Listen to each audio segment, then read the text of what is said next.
Hello everyone, good morning. तो जी कैसे हो आप सब? उम्मीद है सभी लोग अच्छे होंगे।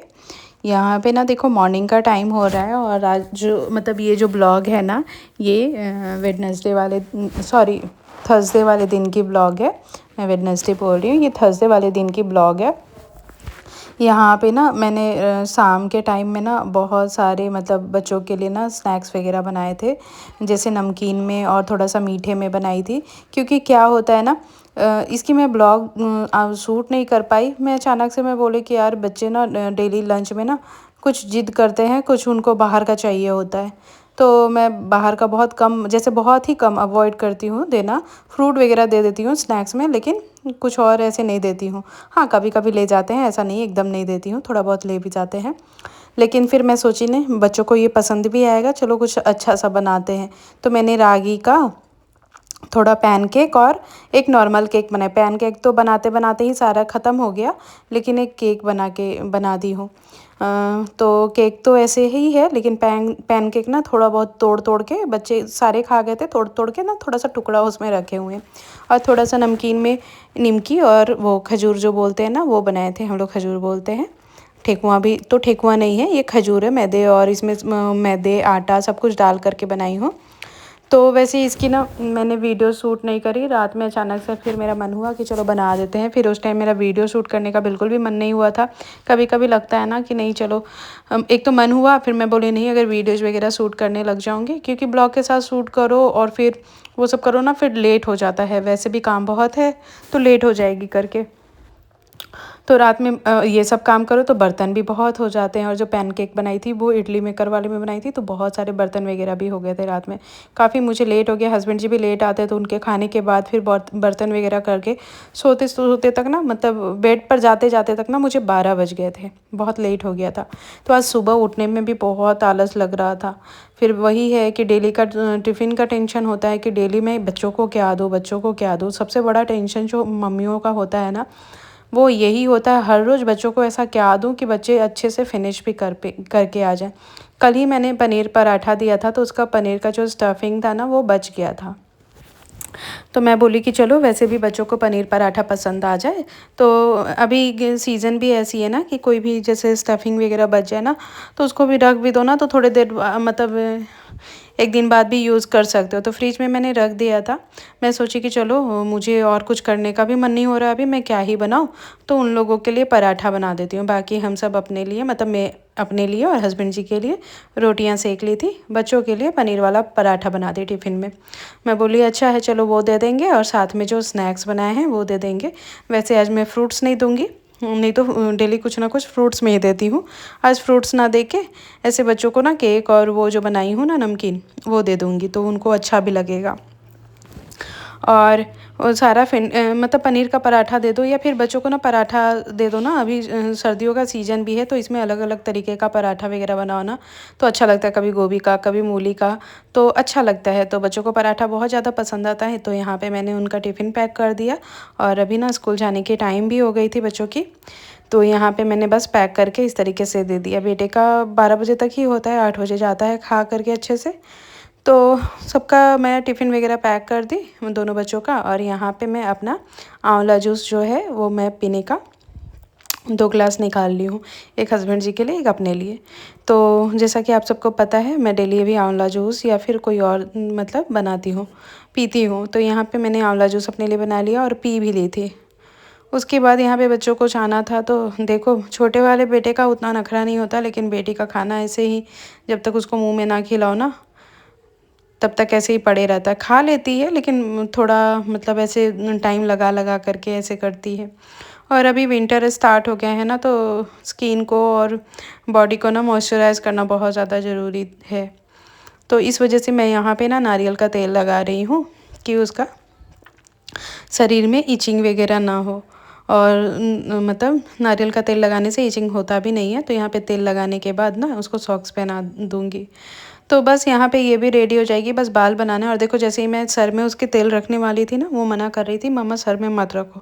मैं बोली अभी से हीरोइन नहीं बनना है बेटा, सर में तेल डालने दो। तो बस वो बोल रही थी, मना कर रही थी, लेकिन फिर भी मैंने सर में तेल थोड़ा लगा दिया।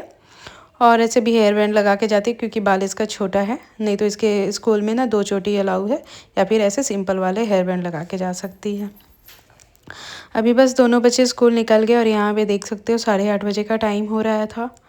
मतलब 8 बजे ही वो लोग निकल गए थे। मैंने फिर अपना जो वीडियोज़ डालना होता है वो इस टाइम में एक डाल देती हूँ। मुझे सुबह डालना होता है वीडियो, तो इस टाइम में डाल करके फिर मैं अपने काम में लग गई थी, जो अपना घर का काम होता है और बच्चों के जाने के बाद घर को फिर से रीसेट करने का। ये एक बहुत ही बड़ा टास्क हो जाता है। एक दिन भी नहीं करो ऐसा तो हो नहीं सकता है, मतलब मन करे या ना करे उसे तो करना ही है, नहीं तो फिर अपने को भी नहीं मतलब चैन मिलेगा और पूरा घर भी अस्त व्यस्त रहेगा। तो बस अपनी वीडियोस डालने के बाद यहाँ पे मैं फिर आ गई और रूम को फिर सेट किया। तो यहाँ पे जो बेडशीट था उसको भी चेंज कर ली हूँ, और अभी बस यहाँ पे बेडशीट और पिलो कवर निकाल करके अभी धो दूँगी इसको। और तो गाइस देखो बेडशीट चेंज कर ली थी, अब जो पिलो कवर की बारी थी मैंने पिलो कवर भी लगा दिया है। और बेडशीट चेंज कर देने से ना पूरा रूम का जो लुक ही होता है ना, पूरा रूम का लुक ही एकदम चेंज हो जाता है। मुझे तो बहुत ही अच्छा लगा, और मेरी बस चले ना मैं तो डेली ही मतलब बेडशीट चेंज करूँ। लेकिन डेली बेडशीट चेंज करने से भी ना क्या होता है ना कि मतलब बेडशीट ख़राब हो जाते हैं ना, जल्दी जल्दी से ख़राब हो जाते हैं। डेली तो नहीं लेकिन हर 2 दिन पर मैं बेडशीट को चेंज कर ही देती हूँ। उसके बाद यहाँ पे मैं ना झाड़ू लगाने लग गई थी, और साथ ही साथ मैं उस रूम में भी झाड़ू लगा ली थी। मतलब एक होता है कि चलो रूम को सेट किया फिर झाड़ू लगा लिया, ऐसे ही करते करते ना मैं सभी जगह पे कर लेती हूँ। तो हॉल में भी ना मैं साथ में झाड़ू लगा ली थी।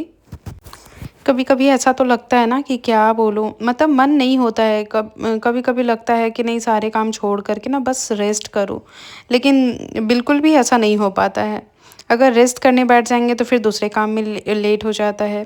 ऐसा सिर्फ मेरे साथ ही नहीं, हमें लगता है ना हर लेडीज़ लोग के साथ ही ऐसा ही होता है, ना चाहते हुए भी ना काम करना ही पड़ता है। और देखो घर को सेट रखना, घर को अरेंज करके रखना हम सिर्फ औरतों के हाथ में ही होता है कि हम घर को कैसे मैनेज करके रखते हैं, कैसे अपने घर को व्यवस्थित करके मतलब साफ़ सुथरा और सही तरीके से हम उसको मैनेज करके चलते हैं। ये हम सिर्फ औरतों के हाथ में ही होता है। आप चाहो तो उसे अच्छे से बना सकते हो, आप चाहो तो उसे अच्छे से बिगाड़ भी सकते हो, है ना। मैंने रूम को सेट कर दिया है, सिर्फ बेडशीट चेंज कर दी हूँ, और बेडशीट मात्र बेडशीट चेंज कर देने से ही ना बेड कितना लुक अच्छा लगने लग जाता है ना, बेडशीट पूरा एकदम मतलब पूरा रूम ही अच्छा लगने लग जाता है। और जो मच्छर मतलब जो नेट है ना, मच्छरदानी भी बोलते हैं, तो जो नेट है उसको हैंग करके इस तरीके से लगा देते हैं, क्योंकि डेली के डेली ही मतलब लगानी पड़ती है, तो अब डेली उसको निकालो और फिर एक जगह पे ऐसे लगा रहता है ना, तो हाँ लगता है कि अब मुझे खोजना नहीं पड़ेगा कि कौन सा कहाँ लगेगा करके, तो इसलिए हैंग कर देती हूँ इस तरीके से, तो लगाने में भी इजी हो जाता है। हाँ अदरवाइज़ कोई आता है घर में तो उस टाइम हटा देती हूँ, अच्छा नहीं दिखता है ना इस वजह से। उसके बाद जो कपड़े थे उसको मशीन में भी लगाऊंगी, फ़िलहाल जो भी कपड़े थे उसको अभी डाल दी हूँ सब जगह से, एक जगह पे इकट्ठे करके कपड़े को, उसके बाद मैं मशीन में लगाऊंगी। और यहाँ पे अब बारी आ गई थी किचन की, तो सारे घर में मतलब जो भी झाड़ू का काम होता है ना वो ख़त्म कर ली थी मैं, और अब बारी थी ना किचन की क्लीनिंग की। और साथ साथ ना मैं यहाँ पे हस्बैंड जी के लिए कुछ बनाई नहीं थी। सुबह में देखा आपने कि सिर्फ रोटी ही बनाई थी, मैंने कोई सब्ज़ी वगैरह बनाई नहीं। तो वैसे तो रात में ही मैं लौकी को कट कर ली थी, लेकिन बच्चे लौकी खाते नहीं ना, इसलिए मैं उनको पराठा दे दी थी। मुझे पता है कि वो लौकी खाएंगे नहीं मन से, देने के लिए दे दो, वो खाएंगे भी तो वो मन से नहीं खाएंगे, तो इस वजह से ऐसे ही दे दी कि मैं जो खा ले। यहाँ पे मैं लौकी और चना दाल की सब्ज़ी बनाऊँगी, जो कि हमारा लंच में भी हो जाएगा और उनके टिफ़िन के लिए भी हो जाएगा। और लौकी और चना दाल की सब्ज़ी ना ऐसे कुकर में बनाओ ना, थोड़ी से हल्का सा गरम मसाला डाल करके ना, बड़ा ही टेस्ट अच्छा लगता है। कभी कभी सिंपल तरीके से बनाओ तो बहुत अच्छा लगता है। बहुत ही सिंपल तरीके से, बेसिक तरीके से बनाई हूँ, तो मुझे ऐसा ज़रूरी नहीं लगा कि आप सबको वो करना ज़रूरी है दिखाना, तो लेकिन हाँ फिर भी मैं बता देती हूँ। थोड़ा सा तेल गर्म करके ना उसमें जीरा का वो फ़ोरन डाल करके, और थोड़ा सा लहसुन, काली मिर्च, जीरा और साथ में थोड़ी सी इलायची और दालचीनी को ना मैं पीस करके ना उसका मसाला बना ली थी। उसके बाद उसमें मसाला भून करके पानी डाल के, नमक डाल करके और सीटी लगा दी हूँ। 3 सीटी में ही सब्ज़ी बन गई, अच्छे से रेडी हो गया था। उसके बाद यहाँ पे देखो कच्ची हल्दी थी। ये हल्दी ना बहुत पुरानी हल्दी है, मतलब मैं जब उस घर में थी ना तभी की ये हल्दी थी, कच्ची वाली हल्दी। यहाँ पे शिफ्ट होने से पहले ही मतलब वो हल्दी था, उस घर में ही मैंने थोड़ा सा खरीदा था तो वो था, और वो हल्दी ना बहुत ज़्यादा सूख गया था। फिर मैं सोची ख़राब हो गया होगा, ऐसा मुझे लगा, लेकिन मैं जब ये तोड़ के देखी ना वो अंदर से बहुत अच्छा था।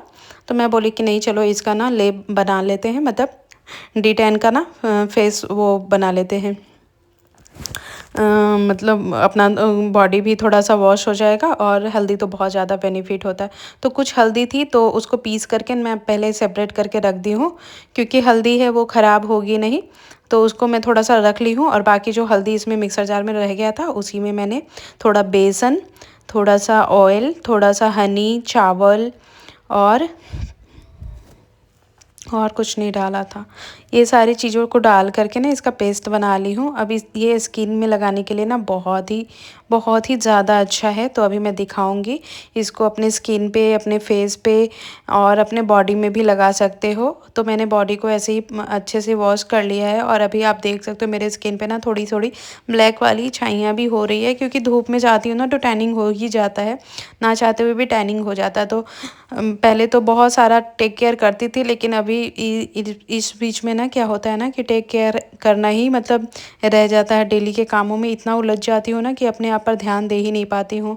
तो फिर मुझे अपना फेस बहुत ज़्यादा डर लग रहा था, तो मैंने ये फेस मास्क बनाया। बहुत ही अच्छा होता है, मैं पहले भी इसे लगाई हूँ, बहुत हेल्प करता है। सबसे ज़्यादा तो टैनिंग को रिमूव करता है, जो भी टैनिंग है ना हमारा वो ख़त्म हो जाता है। तो मैं अभी सोच रही हूँ लगातार इसे 1 वीक लगा लूँगी ना, तो ये जो भी टैनिंग है ना ख़त्म हो जाएंगे। इसमें बहुत कुछ डले हुए हैं, चावल डले हुए थे, हनी और बेसन, हल्दी, ये सारे कुछ डले हुए थे। उसके बाद देख सकते हो मैंने पूरे अपने हाथ में और पूरे अपने फेस पे, नेक पे लगा लिया था। और मतलब ये एक फ़ायदा हो जाता है ना कि काम के साथ साथ ना ये भी, और जो भी ब्लैक ब्लैक वाली होती है ना स्किन में या फिर हैंड में, वो भी निकल जाता है अगर आप रेगुलर लगाओगे तो। एक दिन में कोई भी चीज़ नहीं होता है, उसे थोड़ा करेंगे, थोड़ा टाइम लगा करके तो हो जाता है। मैं तो लगाई, साथ में हस्बैंड जी को भी लगा दी थी। मैं बोली आप भी लगा लीजिए तो अच्छा रहेगा। फिर वो बोले नहीं नहीं नहीं, लेकिन फिर मैं जब लगाई तो वो बोले कि ठीक है दो, मैं लगा ही दूँ। तो मैं बोली ठीक, मेरा हाथ गंदा ही है, मैं ही लगा देती हूँ। तो उनको भी लगा दिया, और फिर उसके बाद मैं लग गई। और एक चीज़ है कि देखो अपना स्किन का केयर भी होते रहेगा, साथ में अपने काम भी होते रहेंगे।